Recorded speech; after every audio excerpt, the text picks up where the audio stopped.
With so many podcasts out there, shows can get lost in the shuffle. That's why we implore you to check out Too Many Captains. You can find us at amoviepodcast.com. 5 unique takes on Hollywood movies and culture. Find us on Twitter at It's a Film Podcast. Check our intellectual deep dives into theatrical films. Find us on Instagram at Too Many Captains Productions. Unique takes on soundtracks. Find us on Facebook at facebook.com/Too Many Captains Productions. Find us at amoviepodcast.com on Spotify, Apple Podcasts, and Google Play. And now, here comes a new episode of Collateral Cinema. I'm Bo Maddox. I'm Ashley Chancellor. This is Collateral Cinema. With Collateral Gaming.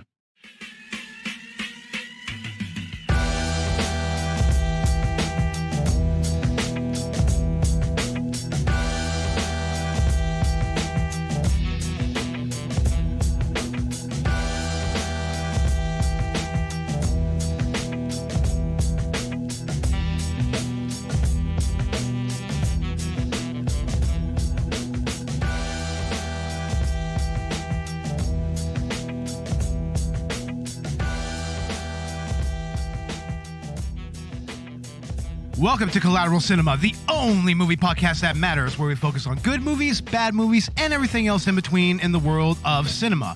We're podcasting straight from somewhere in South Texas, and yes, my friends, we are a 420-friendly podcast. So whatever you have, be it dabs, blunts, bongs, joints, smoke it if you've got it. And this is our second to last episode of the season. Isn't that right, Ash? Yeah, so it is. And it's also a collaboration special with Collateral Gaming, featuring yours truly. Yeah, and it's been a while since we did our last collaboration, and it was on a video game movie as well, right? Yeah, that was the Sonic the Hedgehog movie. And again, it was just me and you, Bo. It's kind of like a representative from both. Yeah, kind of, sort of, right? Yeah. It's kind of interesting. And today we are doing the original gangster of video game movies. We're talking Super Mario Brothers. This movie is great. I don't care what anybody says, right? Fuck yeah.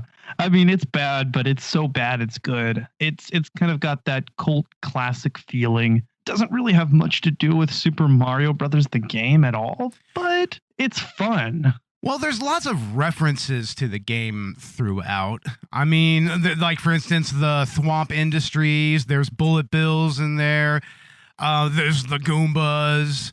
I mean, I think they even explain how Mario is able to jump, with the jumping rocket boots or whatever they're called. Yeah, they kind of go out of their way to explain certain things. I mean, for instance, I mean, the whole movie, I mean, I guess the whole premise is that the Mushroom Kingdom is actually just an alternate version of Manhattan where humans evolved from dinosaurs instead of from apes. And I mean, I guess that kind of explains why Yoshi's there and how Bowser kind of has somewhat of a reptilian nature, but he's not even Bowser. He's his Japanese name, Koopa. So yeah, that's kind of confusing. And there's a lot about this plot that can be a little confusing at times. It's kind of convoluted, admittedly. And it uses Princess Daisy instead of Princess Peach, who in the games ends up being Luigi's love interest, like in this movie. But I don't think that was a thing until like the 64 era. So maybe this movie started it. Yeah, this movie is kind of the beginning point of that particular relationship. But as far as the movie is concerned, I mean, it's pretty straightforward in its plot, I think. It's a pretty straightforward sci-fi kind of...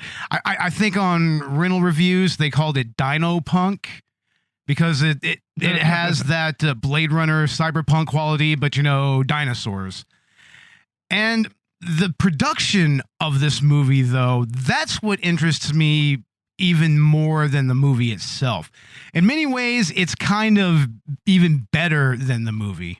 Yeah, I've heard some shit. Some of it from you, actually. Yeah, I've been watching a lot of YouTube videos on this in the last couple of days. I've pretty much kind of run myself through the ringer a little bit when it comes to Super Mario Brothers, the movie. And as it turns out, the early production of this movie is really interesting because at first Nintendo was really reluctant to even go into making a movie for any of their properties, really. I'm surprised that they did. I mean, Nintendo is so tight with their properties usually, but there was this period in the 90s where they kind of let other people have rights, like they did the Philips CDI deal, and we know what spun out of that. Yeah, Hotel Mario and those weird-ass Zelda games. By the way, if you guys are interested, Collateral Gaming did do an episode on Zelda CDI. It was our very first 420 special. And you have to get high to play that shit. And I remember the Let's Play that we did, and oh my god, I sat through most of that with you guys, and oh shit, that was painful to watch. Oh my god. You were on that, but we were having a blast with it. And we were having a blast watching Super Mario Brothers. I mean, albeit separately, but I was having a blast. Yeah. I'm sure you were. But do you know how much money they initially sold the rights to Leitmotiv for? Only $2 million. Damn. Just $2 million. That's all the rights to this movie was really worth to Nintendo, I guess. I mean, they ended up dumping about $40 million into the production and made maybe half that, which, I mean, cemented its status as a flop. Wow. But it was actually kind of surprising that a company like Leitmotiv would pick it up, because they were initially kind of an indie movie production company for the most part. I mean, I think that kind of shines through, doesn't it? I mean, in the production quality of this? Yeah, it does have kind of a real scrappy indie quality, not unlike the Teenage Mutant Ninja Turtles movie, which was an indie movie in its own right. Like, yeah. Yeah. But, I mean, this was a pretty new company. It was pretty big for them to get this property. And, I mean, this was unprecedented. I mean, nobody had really attempted a video game movie up to this point. And no, this was the first, I mean, direct adaptation of a video game, right? I mean, there were movies about video games like Cloak and Dagger and War Games and The Wizard and everything. And The Wizard, yeah. Yeah, but this movie, I mean, the script went through a lot of different iterations. At one point, it was more of a fantasy movie, which admittedly would have probably fit the property a little better in some ways, maybe. Well, but it would have been a little too. It would have been a little too obvious, though. I mean, this movie kind of occupies its own atmosphere. It's its own thing, and I think that they took what they could. I mean, back in the 90s, we had Super Mario World was the most recent Mario game that had come out. Roland, check this out. Boom, gotcha. Super Mario World. Oh, you guys can't see this is audio. I just went in. I showed Bo on Skype my Super Mario World shirt. But oh hell yeah, Super Mario World is actually one of my favorite games of all time. I will play that shit like any time. I have it on an emulator right now, and I've been playing that. Fuck yeah, but there wasn't much to go on, right? Not really. I mean, what is really the actual plot of the original Mario games? I mean, it's so much more about the actual platforming and the action of playing the levels themselves. Like that's kind of what Mario is at its very core. You know, it's about the gameplay more than anything. Later on, they started to really add a lot of plot and storyline to the games, but up till Super Mario World, or maybe even Super Mario 3, there wasn't much in the way of story other than, you know, Bowser/Koopa kidnaps a princess and Mario has to go and save her. Well, exactly. And I mean, Super Mario World did have some more story qualities to it, but I really feel like Super Mario 64 was where that really kicked off. I mean, that was the debut of Princess Peach's name as Princess Peach rather than Princess Toadstool, which I think was a contributing factor as to why they didn't use Peach in this movie, because she would have been Princess Toadstool and that would have been weird. And then they were like, hey, look, there's this Princess Daisy from, Super Mario Advance. Yeah, but you know what's weird? Don't they call the king? No, Super Mario Land. That's Super Mario Land. My bad. Yeah, on the Game Boy. Yeah, on the Game Boy. But don't they call the actual king that Koopa deposed in this movie King Toadstool, though? Lance Henriksen's character? Do they? I don't remember that, but I do remember the reference to Mushroom Kingdom. He's a fungus and he's spread throughout, and it's his kingdom, so hence Mushroom Kingdom. Yeah, I think that was kind of clever. Yeah, I think Dennis Hopper actually brings that up somewhere at one point when he's actually talking to the king as a mushroom, as a fungus or whatever. The casting search for this movie was very interesting because initially they had Dustin Hoffman involved in the making of this movie. Okay. Let me say that again. They initially wanted to cast Dustin Hoffman in the role of Mario, which I don't know, that would have been really interesting because one of the original writers who made the first draft of this script, he was actually the guy who wrote Rain Man, which Dustin Hoffman is well known for his role in that movie. So that would have been an interesting way for those two people's careers to kind of come full circle at that point. But that didn't happen. And then after that, they wanted Danny DeVito in the role of Mario. Danny DeVito, that would have been badass. It would have been it would have been obvious, right? He would have made an amazing Mario. Oh my God, Danny DeVito, I love your work. I would go so far as to say that in the upcoming animated movie, maybe Danny DeVito needs to be the voice actor for Mario. I don't know. Charles Martinet is the classic Mario voice. I kind of feel like that's necessary. But back in the 90s when Mario wasn't as well known with that voice, and he was kind of associated with like a Brooklyn voice, right? Like in the Super Mario Brothers Super Show. Yeah. Which had a live action segment. Captain Lou Albano. And they almost had Tom Hanks as Mario in this movie. At that point, he was coming off of a couple of flops, though. That was the problem that Nintendo and the producers initially had. They got a little, leery of him because of that. I think it was The Burbs that was one of those movies. Well, I'm glad that Bob Hoskins actually got in the role because I really feel like, even though he hated it the whole time, and I know, him and John Leguizamo were drinking scotch on set, right? We'll talk a little more about some of the actual antics behind the scenes here in a little bit, but yeah, go on. But yeah, even despite that, his performance does stand out, and I just love it for what it is. It's a lot of fun, and for whatever reason, John Leguizamo, kind of looks energetic in the role. And it's really remarkable how well Hoskins and Leguizamo actually kind of gel throughout this movie. They have real chemistry. They do have a kind of a chemistry, right? And you've got that big brother, little brother vibe. Or is it father and son? I think what he was trying to say was that Mario served as his father. I don't think that was meant to be taken literally. But I've seen people were kind of confused by the dialogue there, but it's a little inarticulate, maybe. Yeah, and I think that's led to some confusion. But I think what they meant is yes, they are big brother and little brother, which in the games I believe they're actually twins, with Mario being the older twin. So kind of interesting how they had Luigi be a much younger brother, and he's the one that has the love interest. Mario is just kind of older, and Luigi doesn't even have a mustache.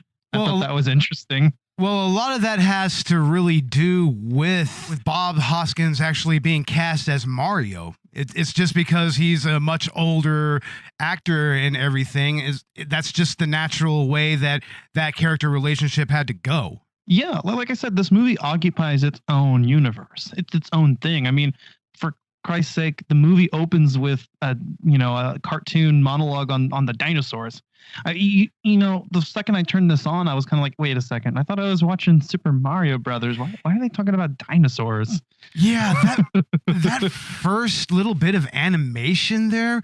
Oh my God, that looks like it was straight up taken off of a goddamn 3DO or CDI or something like that, right? It's pretty bad. It's funny. It's straight up old school 90s FMV, and it's maybe slightly better than what you would have seen on like the Sega Saturn, but I don't know. It's not the best quality. Totally potato all the way. It's just the weirdest way to start a movie on Super Mario Brothers. I mean, like I said, it provides a couple explanations on some things. I mean, it's like they really went out of their way to create the game universe, but at the same time, it's so far apart. I mean, even it was Miyamoto who said that I think the problem with the movie, and Nintendo has largely been silent on it. I think like the CDI games, they just want us to forget it exists. But Miyamoto did come out and say something like, the major issue with this movie is that it tries too hard to reverse engineer what the games are, but at the same time, it's just so different. Like I said before, it just occupies its own universe. It's its own thing. What's funny is Nintendo has largely been silent on this, like with the CDI games. I think they kind of want us to forget that it exists, but Miyamoto did come out and say that he felt that the movie failed because it was too much like the games. And at first, the first time you hear that, you're kind of like, well, no, that's not the case. It's not like the games at all. That's the problem. But then you kind of understand what he meant is it tries so hard to occupy the game's universe and come up with a realistic explanation for it, while at the same time just taking so many liberties. It's just its own thing, and you appreciate it for that. I mean, I did. Well, they kind of had to, because that goes back to how, very straightforward and bare bones the initial plot of the games are, Right. I mean, there just wasn't a lot to work with. Super Mario World kind of started having more of a story, and this movie I think came out right before 64, actually. But it came out right around the time that Super Mario World was coming out. Was it? Okay, I thought maybe it was just a couple years before 64, but I could be wrong. But yeah, no, it's a very odd place in gaming history. It's like when you look back at the Zelda CDI games or Hotel Mario, and how much they don't resemble the games themselves. And then you remember, well, the world was just slowly started building there. There wasn't a lot to work with. So, they go off on their own tangents. And this movie is the same. It's just such an interesting part of, I think, video game and cinema history in that aspect. I mean, it certainly is one of a kind. It was the first to do something. Yeah, but I mean, back to the casting. You have Samantha Mathis, who was the voice of the fairy in Ferngully, and I believe that she was in American Psycho as well. And you have Dennis Hopper as the immortal Koopa. And what's interesting about Dennis Hopper's role is that it's pretty much Donald Trump that they're ragging on here. Like that's kind of confirmed. Wow, that's awesome. I mean, I'm just trying to think of Dennis Hopper. I mean, he was in Rebel Without a Cause, and then now this. Yeah, Easy Rider. Don't forget that. Or Easy Speed. Rider, yeah. Fucking Speed, man. It is a really odd cast, just kind of all together. And what's funny is most of all of them, I think, had a lot of shit to talk afterwards. Oh yeah, we're gonna get to that here in a little bit, but Dennis Hopper's performance was kind of all over the place. There'd be moments where he's just really, really hamming it up, and then there's moments where he's really serious and just kind of creepy. Like, there's even kind of, I swear to you, there's kind of a grab her by the pussy moment in that movie when he first meets Daisy. Yes. Oh my God. You're right. I mean, there's totally an analog to Trump there. I mean, it's not even like subtle if you really think about it. Yeah, but what's also interesting is that Dennis Hopper was told that his character evolved straight up from a T-Rex, so you see some of those mannerisms in his performance, like for instance, how he always has his arms really, really up close to his body. I don't know if you noticed that. That's interesting. No, I hadn't. What's funny is the moment when they devolve him, but just barely, so he doesn't actually start. But it's supposed to indicate that he's like partially devolved, but I don't know if you really see that. I mean, is he supposed to be just more erratic, or I mean, his eyes flash reptilian for a second and then that's it. Yeah, something happened to him when he went into the de-evolver. I'm not really sure what, but it may have brought out his more reptilian aspects a little bit. Now, another interesting thing about this movie is its actual look.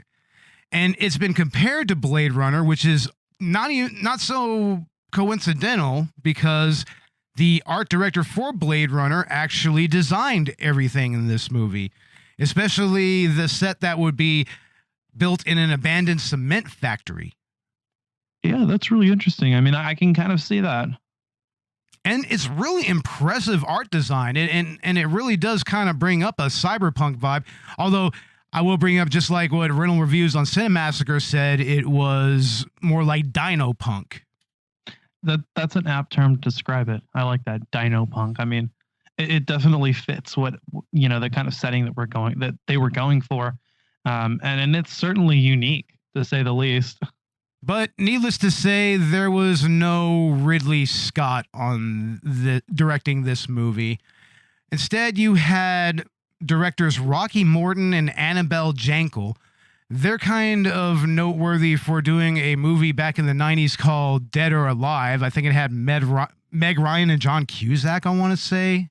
I might be wrong there, but they also were responsible for a little property back in the late 80s, early 90s by the name of Max Headroom, which was this actor that was made to look like a CGI computer program that was animated and everything. Okay. But it wasn't necessarily CGI. It was more of a camera and practical effect, that trick that kind of made him look very digitized and computerized and everything. But what did you think about the effects in this movie? I mean, it was mostly practical. There wasn't a lot of the effects are actually they're actually kind of stunning in this movie, especially when you look at the character model for Yoshi. That's some really impressive practical effect work right there. And the CGI, while it's kind of dated by this point, it's really not too bad looking at all, honestly. I don't think the movie relies on it very much. I mean, it's there, but it's not. The practical effects really take the stage, I think. Yeah, I mean, there were actual explosions. It's like the car chases were actually very well directed and very well choreographed as far as the stunt work is concerned. Like, there's that one moment where Mario and Luigi is in the cop car, and the cop car goes on top of the other car, and that dude is just driving kind of oblivious that there's a fucking car on top of him. Fuck yeah. It's like, that was funny shit. But these directors, Rocky Morton and Annabel Jankel, they did not endear themselves well to anybody in this production at all. Like, Dennis Hopper had almost a 2-hour-long tirade against these two because of something that they did on set that just irked him so badly. Like, I mean, they pissed him off big time. Yeah, I mean, that doesn't surprise me. You can kind of tell there's an edge to the performances. It kind of contributes to the charm in a way. But you can kind of tell that nobody really wants to be there, but they're there and they're doing it. Well, this contention between the directors and the actors and the crew and everything was so bad that the cast and crew started showing up on set with T-shirts that straight up openly mocked the directors. I mean, this was a husband and wife team. And what was infuriating about them is that they constantly rewrote the script on the fly, like almost daily. Well, no wonder the script is the way that it is. I mean, maybe it actually resembled the games more originally and then just went through so many rewrites. Yeah. Apparently, there were so many rewrites that Hoskins and Hopper, they both completely admit that they just stopped memorizing their lines because what was the fucking point? It was going to be rewritten. You know, what were you going to fucking do? So is a lot of that improv or? No, it's not improv. It's just rewritten bullshit on the fly. Because, I mean, this script already went through a bunch of different iterations and was doctored up by at least 2 or 3 teams of writers, at the very least. And, I mean, the directors kind of fucked it up so bad. One of these writing teams just straight up walked off the movie and said, nah, fuck this, take our names off of this. They were that rankled by it. Wow. Yeah, I mean, I don't envy what the cast and the crew had to go through in the making of this. It's just such a, it's kind of like The Room. I mean, the making of the movie really contributes to a sense of what the movie means. That's an apt analogy, I think. And the other interesting conflict was between the actual producers of the movie and the studio execs at Leitmotif. I mean, the studio execs wanted a much happier and much lighter film than what the directors and the producers were going for. The producers, they wanted something a little darker. I mean, that's actually what they pitched to Nintendo. That makes sense. I mean, the games have a much lighter tone, and Nintendo definitely would have approved a tone that was more in line with the games. Because as far as I know, Nintendo's very stringent with their properties. Like, if they do give someone permission to use them, it's like, you need to do it our way. But maybe they've become that way more so as a result of this period of their history. It's pretty much accepted consensus that that's what it is, honestly, in the gaming and Nintendo fandom and everything. I remember just using Bowser and Wreck-It Ralph. There was a lot of rules. There were a lot of rules that they had to follow just in the way that Bowser moves and expresses himself. Yeah, it still has to fit within the context of the character.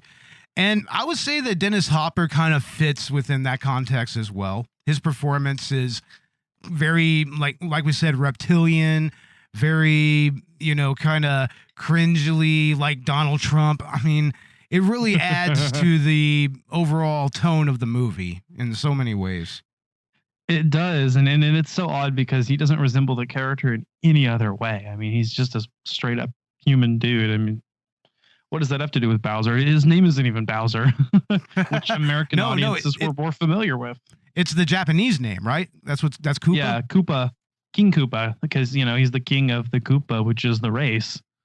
Yeah, that's right. And in Japan, he's still just called Koopa. Yeah, I don't know. But how about the look of the Goombas? That's kind of interesting, right?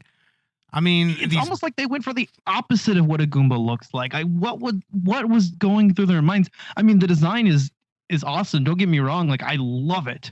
It's not Goombas, but it's just this. It's adorable. Well, there is also the possibility that Goombas kind of look like tiny little dicks, and they didn't want to replicate that. Maybe. I mean, they're mushrooms. Get your mind out of the gutter. Hey, that's a commonly accepted phallic symbol, bro. Come on now. That's true. That's why. True. That's I've why totally mushroom been told head. that my dick looks like a mushroom, actually. So. Oh my god, this motherfucker. Somebody told me that. I was like, how am I supposed to feel about this? Is that a compliment or? I don't know, man. It's whatever. God damn it. But anyway, the actual set in the cement factory was pretty fucking impressive. Lots of great practical effects. The fungus looked really, really interesting. It looked really cool on set. But they were having some serious issues with air conditioning on this set. It was sweltering. Wow. I mean, that's another thing they have in common with the set of The Room, right? Yeah, that's kind of weird, right? Right. I mean, it just has to do with, like, I guess, low budget and then directors who don't give a shit about their low budget. It was $40 million. It was $40 million. What are you talking low budget? Well, what I mean to say was a low budget was spent on the well-being of. Yeah. and I don't know where that budget really went because, I mean, the movie just, it like I said before, it kind of has a indie quality feel to it. So I guess that the budget went to just the owning the rights of the characters more than anything. Practically. So when I say low budget, I mean, like, I don't feel like a lot of the budget was actually spent on the production. I think they kind of probably had to stretch things because the properties were so expensive just to use. Yeah, I would imagine so. And I mean, it must have been so miserable on set. I mean, the heat must have just compounded everything else, like especially how angry everybody was at the directors and at the studio execs for meddling and everything, like, and all the rewrites and everything. Like, I can only imagine just the aura on set. I mean, fuck. You can almost kind of feel how oppressive it is just watching the movie. I mean, just looking at all the actors and how they look like they just have a sheen of sweat on them at all times.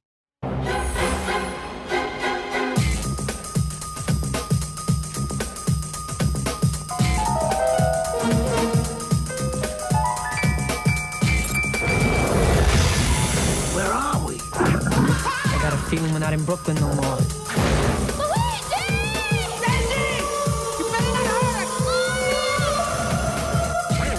They're brothers. They're plumbers. Oh no.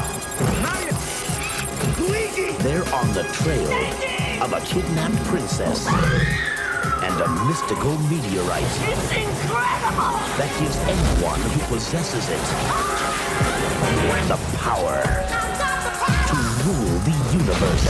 Get me the rock! Till it get it, lizard breath! Now, they must rescue the princess. Alien species escaping. And make it safely back. Later, alligator. To our world. Are you alright? Before time runs out. Save him!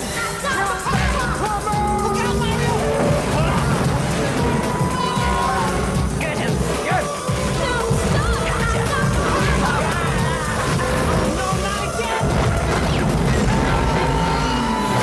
Super Mario Brothers. This ain't no game. Well, I mean, it kind of works. I mean, they look like they're, actually participating in the events that are on screen. I mean, it's better than the movie actresses that, their makeup and their hair looks perfect all the time. Yeah, and not to mention that it contributes a little more to the real dystopian angle of Dino Hatton.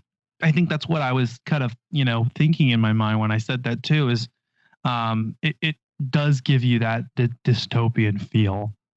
Yeah, it just kind of compounds it a little bit.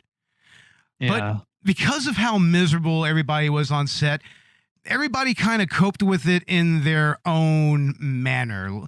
Like, for instance, there was that whole tirade that Dennis Hopper had with the directors. He finally said, "Is like, look, I'm going to do the scene as it's written and everything. I just needed to fucking get all of that off of my back, just get it all out there, all that frustration and everything." But it led to Bob Hoskins and John Leguizamo drinking a whole hell of a lot on set. Like, in between takes, awesome. Pretty much. They were just fucking downing scotch. And there are several scenes in this movie where you could kind of tell they're a little drunk. You could tell, but it contributes to the personalities of the characters as they're portrayed in the movie. I mean, this movie is an accidental gem through and through. It really is. And it actually led to a little bit of an injury on set where Leguizamo and Hoskins were driving the Mario Brothers van. I think that they were doing that scene where they were rushing to the restaurant to do a job, and Scapelli beats them to it. Apparently what happened is Leguizamo kind of hit the brakes a little too hard, and a sliding van door just came down on Bob Hoskins' hand and fucked it up. Shit! And if you look closely at certain scenes, you can see his cast painted pink to kind of not stand out so much, but it still kind of stands out a little. So that's funny. I mean, I hadn't noticed, but I'm sure if I was looking for it, I mean, it probably would stick out like a sore thumb. Oh no, it even looks a little swollen as well. So wow. I mean, but yeah, I mean, that just led to all types of malfeasance on set. But there was also a pretty infamous incident that was recounted by Leguizamo, where apparently one of the directors, Rocky Morton, he thought that the Goombas didn't really look as grungy or as dirty costume-wise as he liked. So apparently what he did is he went and grabbed a cup of coffee that was just kind of within his reach somewhere, and apparently it was still really, really hot, and he just straight pours it on the actor in this fucking suit, and the suit is not... No shit. Yeah, the suit is not completely sealed off or anything, so this dude, the actor in the suit, his neck is getting burned, straight up getting scalded. Allegedly, what Leguizamo said, this was the director Rocky Morton. He retorted after that was, he's just an extra. We can get another one. What? Holy shit. Now, Rocky Morton, he kind of denies that this happened. He said, or at least he denies that it happened the way Leguizamo said so. He says that it was completely an accident. He didn't say what Leguizamo said he said, and he immediately tried to get some cool water to, cool down the burns. So, I mean, I don't know who's to be believed a little more in that situation, but I mean, it's very noteworthy, and it just contributes to the overall craziness that was the production of this movie. Yeah, no, definitely. That's crazy. I mean, hot coffee really does burn. I mean, you remember like the McDonald's court case. Yeah, and people make fun of it, but that was actually more serious than previously thought. That woman suffered some very serious third-degree burns. It was actually not a good thing that happened to her, and she was right to sue them. But anyway, this production was so catastrophic that and the directors had burned so many bridges on set with the producers and the studio that they were initially locked out of the editing room, which, from what I understand, happens quite a bit. I mean, it happens more often than not, but this one kind of stung for them because they had made this whole stink about rewriting everything, and they wanted to say in the final cut, and the producers didn't want that, so they had to go to the Directors Guild and actually kind of force the producers to let them have a say in the final cut. That's fucking awesome that they were locked in the room. That's awesome. Yeah, that's just so ridiculous, man. I mean, I understand that these people, I mean, this was their first real movie that they were shooting. But I mean, I remember Dennis Hopper saying something to the effect of their arrogance was mistaken for talent or something like that. So, I mean, they really managed to make everybody hate them. So, and there were definitely pissed everyone off. Yeah, there were consequences for that. And like we said earlier, this movie only made back half of its budget. It made $20 million off of a $40 million budget. And it was hyped up. I remember hearing that. Like, everybody was really excited. It was like the first video game movie, and then it came out, and it just wasn't talked about after that. And there's a reason for that. It's one of those things that like a lot of people today aren't really aware of unless you remember it happening. And I mean, you tell a kid today, like, there was a Super Mario Brothers live action movie, they're going to be like, what? There was a what? Well, yeah, I mean, this movie is kind of hard to find. I mean, honestly, I tried looking for this movie and I couldn't find it. Really? Yeah. I don't know why. I couldn't find it anywhere. It's not even on most streaming sites other than, the illegal ones. So make of that what you will, audience. Yeah, make of that what you will. Wink, wink, I guess. But let's go ahead and start concluding by discussing the legacy of this movie. I mean, it left a real impact when it came to the genre of video game movies. This is the first one. I mean, it set a precedent, right? I mean, all video game movies afterwards have been pretty bad. And it sucks because this movie is really not that bad. It's just maybe in some way, if it would have been released without the Mario name attached to it, it could have been an interesting standalone movie, not unlike, say, The Fifth Element. That's kind of what, the feeling that I got too. I mean, the movie in and of itself is entertaining. I mean, I think it achieved what it was trying to achieve. It's just, it doesn't feel anything like a Mario movie, and it becomes laughable in that sense. Well, I mean, there was a lot of detail put into the actual world building, you know? Oh, there's a lot of references made. I like the little babam that has the fucking the Reeboks. Yeah, the interesting thing about Dennis Hopper say the word babam. And what's interesting about that is that's one of the most faithful adaptations of anything from the game period. It's not even a real character. Yeah. Probably next to Yoshi even. Yoshi's kind of pretty much exactly like he would be in the game. I mean, yeah, Yoshi looks like a little dinosaur, and that's what Yoshi is. So, I mean, if you were to take the, Yoshi character and put it a realistic version of it, I mean, that's what it would look like. So I'll give it that. I mean, it's exactly what it is. hell, he even had his extending tongue and everything. Yeah. And this movie has become a cult classic. It's actually been a very popular movie on the YouTube review circuit. Pretty much everybody's done a video on it, Now Collateral Cinema has too. Yeah. There's Cinemassacre. They've done it. A Nostalgia Critic. I watched both of those. The Nostalgia Critic and the Cinemassacre reviews. And the Gaming Historian, he did a good one. And this actually led to the establishment of a website called the Super Mario Brothers Movie Archive. I mean, and this is a really cool website because it pretty much breaks down everything that is the Super Mario Brothers movie, and just it has like all the old school original drafts of the script.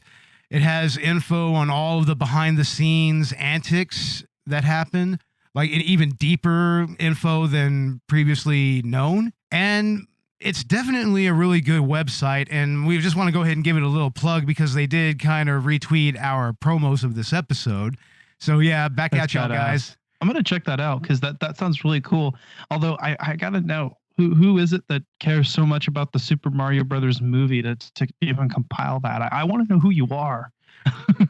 But I mean, that's just a testament to how deep this movie actually is. I mean, just that somebody could actually make not even so much a wiki, but a fucking archive of everything related to this movie. I mean, it's pretty impressive, really. Yeah, don't get me wrong. I mean, I think it's fucking awesome. Now, the directors, they were blacklisted after this. They have not made another movie. They burn bridges and burn them hard. I mean, you don't piss off a legend like Dennis fucking Hopper and get away with it. Let's face it. No, fuck that. Yeah. I mean, I've never heard their names. I didn't even know their names were attached to the movie. The movie speaks for itself. It's just the Super Mario Brothers movie. It just is. Yeah, and I mean, a lot of that is because of how unprofessional, admittedly, they approached this movie. I mean, they were even straight up contradicting each other on set. It was ridiculous. I mean, it's like a very good reason why a husband and wife probably shouldn't make a movie together. It just sounds like a bad idea. I mean, this is coming from someone who's been married. Yeah. Now, Bob Hoskins and Dennis Hopper, they did not have kind words for this movie in retrospect. I mean, Bob Hoskins straight up said this is the worst thing he ever worked on, unequivocally, like without even hesitating. When he was asked about it, is like, what was the worst movie you ever made? Super Mario Brothers. It's like, what is the one role that you regret the most? It's like Super Mario Brothers. It's like, I mean, he hated this fucking movie. Yeah, I mean, he said that multiple times. I remember I've seen multiple quotes of him saying that Super Mario Brothers was the worst thing he ever did. But Leguizamo, I heard actually more recently did have something positive to say, didn't he? Yeah, he is actually very proud of the legacy of this movie, and he says that this was actually a very instrumental movie in furthering his own career as a comedian and an actor. I mean he later did Ice Age. He did Spawn later on, of course. He did The Pest. Yeah, he was in Spawn. I almost forgot about that. We did that just a few episodes ago. Yeah, it's kind of funny. Leguizamo finally kind of comes back around on this show again. Yeah. Yeah. I mean, but yeah, he's actually very accepting of this movie, a lot more than his co-stars. And Dennis Hopper, he has, had a little anecdote on the Conan O'Brien show back in the day where he said that his son asked him, is like, hey, Dad, I know that you're a really great actor, but why did you play that terrible Koopa character in that Super Mario Brothers movie? And Hopper said is like, so I could afford to buy you some shoes. And his son, he was 6 years old at the time, was like, Dad, I didn't need shoes that bad. I'm paraphrasing hardcore there, but I mean, that pretty much says it all. Yeah, no, it really does. It's such a odd thing. I mean, it really is. And I think at the time, I mean, I don't know if anyone could have loved this movie when it came out, but you know, it's one of those things that you watch now, and I mean, obviously there's some shady shit that happened on set, but we're kind of glad that the cast and crew suffered through what they did, because I mean, it produced this. Yeah. One thing I didn't really find out was what Samantha Mathis have to say about this. I mean, I guess she's been kind of silent about it. Maybe she's trying to forget about it just as much as everybody else. I think she just wants to pretend it doesn't exist. Yeah. But you know, there's an interesting connection to Disney here. This was released on the Hollywood Pictures imprint, and that was owned by Disney at the time. Oh, okay. And what's interesting is that one of the first assistant directors was Louis D'Esposito, who is one of the co-presidents of Marvel Studios right now. I was about to say, his name is on every Marvel Cinematic Universe movie. I mean, go look in the credits of any MCU movie, you will see Luis D'Esposito on there. And it's interesting that he started on something like this, which has that really fantastical yet dark kind of comic book edge to it, even though it's based off of a video game. Oh my God, Dakota would be so excited about that, because he was the one that pointed out that to me first. And he was actually the one that suggested this movie. So yeah, shout out to Dakota. We miss you. Yeah, I wonder where he's at, Dakota. If you're listening, fucking shit. Oh wow!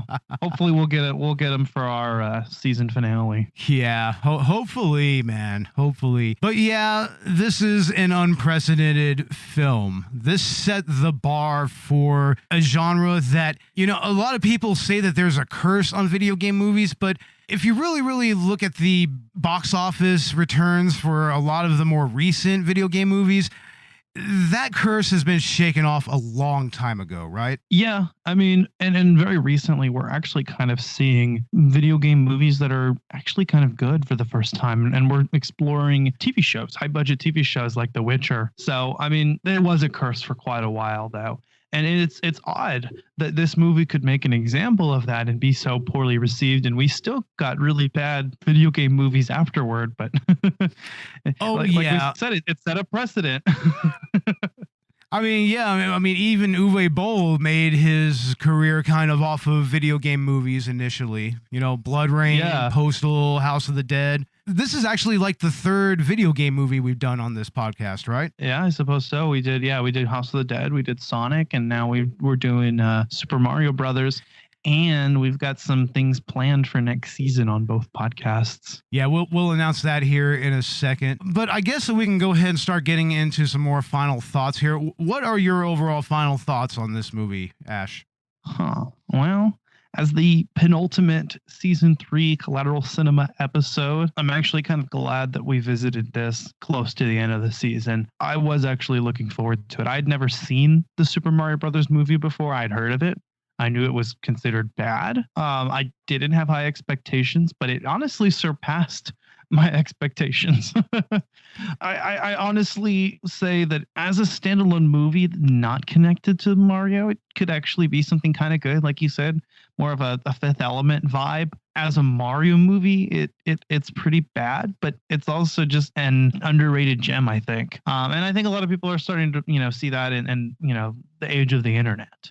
And, with websites like the Super Mario Brothers Archive, I mean, it's a good time to look back at things like this, especially, with everything that's going on right now in the world, just to sit back and enjoy not dying, enjoy. Sorry, it was my friend in the background. But yeah, it was actually kind of fun to sit back and watch this. I was home alone on a Saturday, and I just kind of put it on, and I was having a blast with it, and I had a blast talking about it. Yeah, it's an excellent late night movie for me, honestly. Yeah, no, definitely. Just one of those movies like you're hanging out with the homies. You just need something that's, It's really, Something to really throw fun. in the background. Throw it in the background, or even if you want to really get into it, you can get into it and have a good time. Yeah. So I mean, definitely a good movie to get blazed to. yeah. I mean, I guess these are my final thoughts on the movie. I think that the world building is actually far better than people make it out to be. I mean, it actually even references the game a little deeper than people realize. I mean, I think even the Shy Guys kind of make an appearance if you really look for them. And I mean, I like the practical effects, especially on the Goombas and also on Yoshi. I think that some of the CGI is actually not bad for its time. It's not utilized too incredibly much in this movie, but I mean, it looks good for its time, except for maybe the FMV opening. I mean, I don't know what the fuck that was. Like I said, that straight up looks like a Philips CDI quality FMV video. It's terrible, but and something that I forgot to mention is that narrator, that's Dan Castellaneta. That is Homer Simpson himself. Oh shit! Yeah, can you believe that? I wouldn't have known it if you hadn't said it, but that makes sense. If you listen very, very closely, you can immediately tell that that's Castellaneta. I mean, every voice actor kind of has a little tell in their voice where you can kind of know who it is, like your Tress MacNeils, Maurice LaMarche, Billy West, and everything. But, I mean, you can pretty much tell that immediately. And also, Frank Welker is the voice of the Goombas in this movie, and I think also of Yoshi. Yeah. I mean, he's pretty much a stalwart when it comes to voice acting, especially for animals that don't really have, vocalizations that are, English or anything like that. But anyway, we'll go ahead and wrap this up. Since this is a Collateral Gaming, Collateral Cinema collaboration, we'll go ahead and let you do your plug first, Ash. What's coming up on Collateral Gaming? That's right, bitches. We are going to be doing, we at the same time, because we were actually recorded this pretty much in the same day. So these will be releasing around the same time, which is not our normal schedule, but look forward to Spyro Reignited Trilogy. If you're listening to this, then you should also be able to look for that. You can find Collateral Gaming wherever you find Collateral Cinema. Next, we'll be doing our penultimate episode, and it's going to be a bad video game. We're going to be talking about Action 52, followed by our season finale on Assassin's Creed Black Flag. And we will be doing some more collaborations with Collateral Cinema. We are going to be talking about another video game movie, and I think we're going to be talking about both adaptations. We're still kind of in the works with that. And also we're going to be doing a collaboration on the game side as well this time, where we'll talk about the movie and then the video game and then another movie off of it, hopefully. So we'll see what happens. But stay tuned. I plan to get caught up with a lot of our other content, like our Let's Plays. We plan to get our streaming set up. And like Collateral Cinema, at the moment, we are practicing social distancing. I mean, I guess you guys noticed this episode, we Skyped it in. So it's not as good audio quality, but it is what it is. We're being safe. So yeah, for sure. Cases are on the rise in Texas. Yeah, no shit. But for Collateral Cinema, we are going to be going into our season finale, and that's going to be Best Friends, starring Greg Sestero and Tommy Wiseau. I'm so excited. Yeah, I mean, this is pretty much going to round out the official Wiseau trilogy with the Disaster Artist in the Room involving Collateral Cinema. So it's almost like, as far as the movies are concerned, it's almost the end of an era, kind of. Yeah, I mean, what else can we talk about The Room related? The Room porn parody? We could, I guess. I mean, we got to do something Wiseau related. Or The Neighbors, his sitcom. We could do The Neighbors. I mean, it's a TV show, but I feel like we could do a TV show once in a while. Something like that, yeah. But yeah, at least until we spin out the TV podcast. Yeah. But yeah, look for our episode on Best Friends. That's going to be our season finale. Season 4 will be coming later on this year, around October. We'll probably start off with our Halloween episode. Yeah, and Collateral Gaming Season 3 will be starting around the same time. Or I think we may be starting a month earlier. Yeah. In September. But. Oh, yeah, and also we are going to have Captain Nostalgia from Victims and Villains on the season finale, so look for that. We liked having him on the Christmas episode, and it's going to be nice to have him on the Best Friends episode. Yeah, we recently did a collab with Captain Nostalgia as well on the Victims and Villains podcast. I think that should be coming out this month. We talked about Majora's Mask. Excellent. And it was a lot of fun. Awesome. And also, down the line, we should be making an appearance on the Movie Journey podcast's Pod versus Pod series, which is kind of a movie trivia thing. So look for that coming very soon. And on Collateral Cinema Director's Cut, which should be coming this next Monday, I believe Robin and I might be talking about the Trailer Park Boys movies, which is really, really awesome. It's a great series, and the movies are fantastic. So look for that, and I guess we can go ahead and start wrapping things up. You can find Collateral Cinema on all the social media, Facebook, Twitter, Instagram. Find us on Patreon, become a patron, starts at $1. You'll get film commentaries and the like.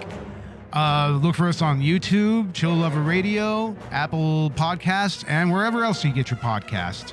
Same with Collateral Gaming, right? Same goes for Collateral Gaming. Everywhere you listen to Collateral Cinema, we're there too. We're trying to keep up as well. We've got the Collateral Gaming bonus round episode. This is our analog to Collateral Cinema Director's Cut. I know I'm behind on those, but I'm running a tally, and I'm planning to just maybe pop them all out at once and have them out there. So we'll see what happens. Our next episode should be a video game recommendations episode. Awesome. So.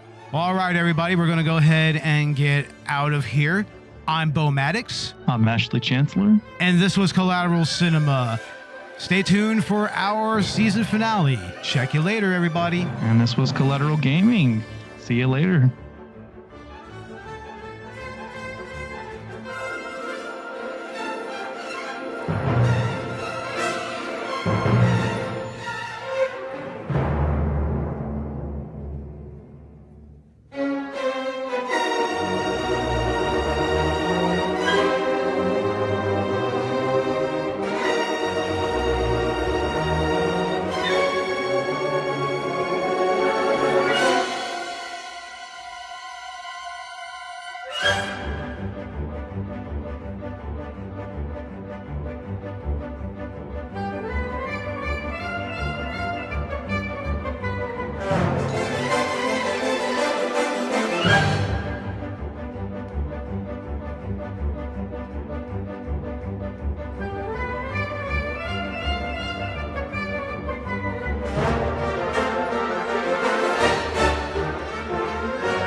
Collateral Cinema is an L Company production. All music and movie clips are owned by the respective creators and are used for educational purposes only. Please don't sue us. We're poor.